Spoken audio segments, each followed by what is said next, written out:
So hey guys, this is TeamOverclocked, and today we're going to be talking about Kabylake. Kabylake has been all the buzz lately, but what is new about this compared to Skylake, and what does it mean for the CPU market? We're going to be answering that question short and simple in this video, so let's get right into it. Now Kabylake is a new Intel architecture released a couple days ago, and it has a lot of similarities with Skylake. These include a 14nm process, the same exact microarchitecture, and they both use the same LG1151 socket. So right off the bat, they are very similar architectures or generations. But the major differences with the new Kabylake chips are slightly higher clock speeds and upgraded integrated graphics. For most gamers or PC builders, the integrated graphics shouldn't be worth anything upgrading for, and as you might expect, they are good for consuming video content along with some light gaming, but they're not going to be doing anything heavy like GTA 5, The Witcher 3, etc, etc. But the upgraded clock speed is the main selling point of Kabylake chips. Now, as you can see, they are about 300 MHz higher compared to their Skylake equivalents, and this should increase performance by about 7%. Now that shouldn't sound impressive, and guess what? You're right, it isn't impressive. The main feature is that the overclockability of these chips has greatly increased, and they've been known to clock up to 5 GHz on air coolers, which is amazingly fast, and definitely a pretty decent selling point. But they do have the same IPC, so they're not really that much faster when it comes to clock for clock computing. Now, Kabylake is really just the devil's canyon of Skylake chips, since they're really just the same exact CPUs with just slightly higher clock speeds and better overclockability. And we saw this with the Haswell refresh, where they have the 4690K, 4790K, and the overclockable Pentium G3258, which is previously something not even available, since Pentiums are usually locked.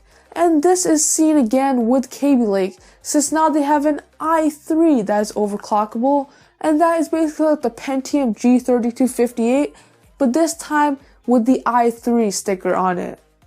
Now this should have been called a Skylake refresh rather than a whole new generation, because that is literally what it is. We see no jump in IPC performance, and in fact, the IPC seems to have gone slightly lower, which is really like the opposite of what somebody would expect. If you have a Skylake chip like the i5 6600K or i7 6700K, and you're thinking about upgrading to the equivalent Kabylake chips, I would not advise you to do that, because you're not going to be getting any more performance in the long run, with the exception of maybe 1 or 2 frames in games, and maybe like a 5% increase in video editing maximum.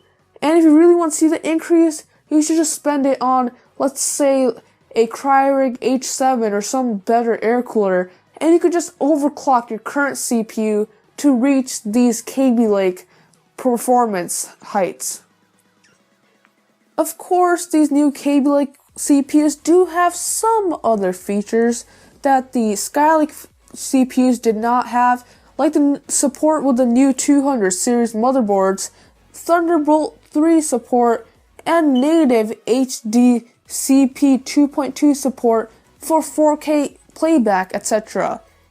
Now these do seem like nice features, but to most consumers, they're merely just extra fluff on what you're buying, and they may use it once or twice while using the PC, but they're not going to be selling points or major, let's say, reasons to get a Kabylake chip over a Skylake chip with the same performance or level, if you know what I mean.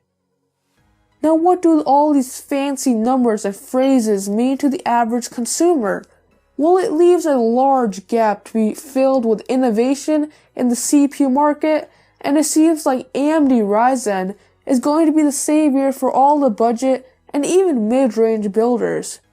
If Ryzen turns out to be as wonderful as AMD has been reporting, then we could be in for a huge lead by AMD in the CPU market, and they could even tie up with Intel by the end of the year if it really is that successful.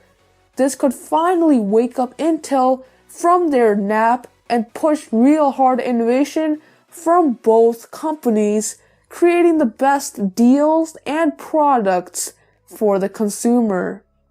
Of course, leave your own thoughts and comments down below in the comments section. If you guys could subscribe, we're almost at 400 subscribers. It would be amazing. And yeah guys, that's all for today. If you enjoyed today's video, please overclock the like button. If you didn't like it, please dislike this video and subscribe for more content like this. And I will see you guys in the next one.